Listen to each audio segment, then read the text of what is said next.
আমরা লান্সিয়ানো শহর থেকে লরেটো শহরের দিকে যাত্রা শুরু করলাম। লান্সিয়ানো শহর থেকে লরেটো শহরের দূরত্ব 180 কিলোমিটার।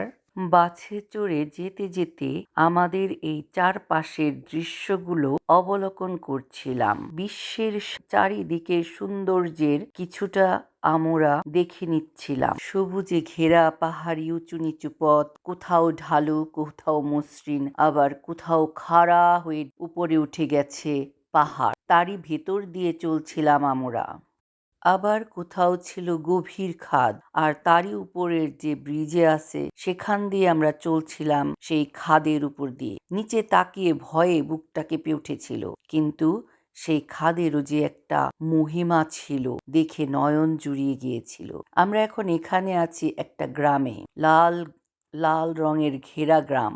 অপূর্ব সুন্দর এই পাহাড়ি অঞ্চল। সেলফোনে ভিডিওটি করার জন্য তেমন করে ছবিগুলো তুলতে পারিনি, কিন্তু এমন সুন্দর এই গ্রাম, এত সুন্দর এর দৃশ্য বলে বোঝানো যাবে না। শুধু অবাক নয়নে তাকিয়ে তাকিয়ে দেখছিলাম এই সৌন্দর্য। দূর থেকে আবার কাছ থেকে, মানে শহরটি দেখতে অপূর্ব লাগছিল। এই ঘরের ছাদগুলো লাল রঙের, দেখে মনে হচ্ছিল যেন কোনো লাল পরীর দেশে চলে এসেছি।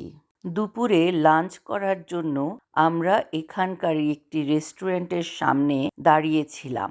রেস্টুরেন্টের সাইডে ছিল একটি ব্যালকনি, ওখানে আমরা খাওয়া দাওয়া করছিলাম আর প্রকৃতির সৌন্দর্য উপলক্ষণ করছিলাম। এই ব্যালকনি দিয়েই আমি এই গ্রামটির চারিপাশটার ভিডিও করছিলাম। এখন আমরা লরেটোতে উপস্থিত হয়েছি।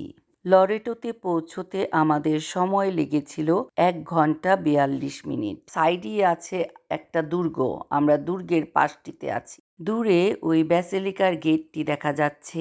ট্যুরিস্ট গাইড এখানে আমাদের এই লরেটো সম্পর্কে আর ব্যাসিলিকা সম্পর্কে সমস্ত বিবরণ জানাচ্ছিলেন, সমস্ত কিছু বলে দিচ্ছিলেন, কিভাবে কি করতে হবে, লরেটোর জন্ম কিভাবে হয়েছে, ব্যাসিলিকায় কি আমরা দেখতে যাচ্ছি, সমস্ত কিছুই বলে দিচ্ছিলেন এখানে। আমরা এখন আছি পাহাড়ের চূড়ায়। দূরে আছে ছোট্ট আরেকটি গ্রাম, এখান থেকে দেখা যাচ্ছে। নিচে তাকিয়ে দেখি আমরা অনেক উপরে আছি। আর এখানে যে প্লেনটা আছে, এই অঞ্চলটিতে অনেক বৎসর আগেরকার এই প্লেনটা।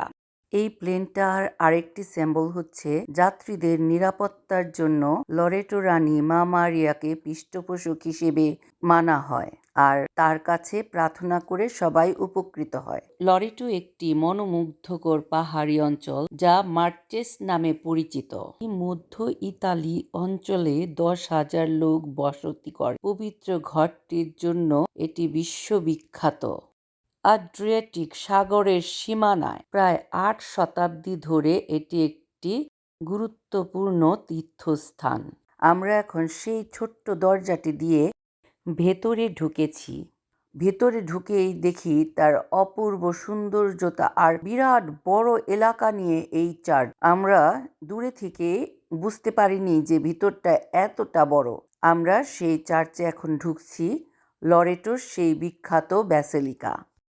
লুরদে আর ফাতেমার ব্যাসিলিকার পরে লরেটো হচ্ছে তৃতীয়তম ব্যাসিলিকা, ম্যারিয়ান ব্যাসিলিকা। লুরদে আর ফাতেমা শহরে মা মারিয়া দেখা দিয়েছিলেন। এই লরেটো ব্যাসিলিকাটিতে মা মারিয়ার সেই নাজারেতের ঘর দেবদূতদের সাহায্যে এই লরেটোতে স্থানান্তরিত হয়েছিল। এই পবিত্র ঘরটির এখানে স্থানান্তরের পুরো ঘটনাটি বিবরণ করব পরবর্তী ভিডিওটিতে। আপনারা সঙ্গে থাকুন আমার।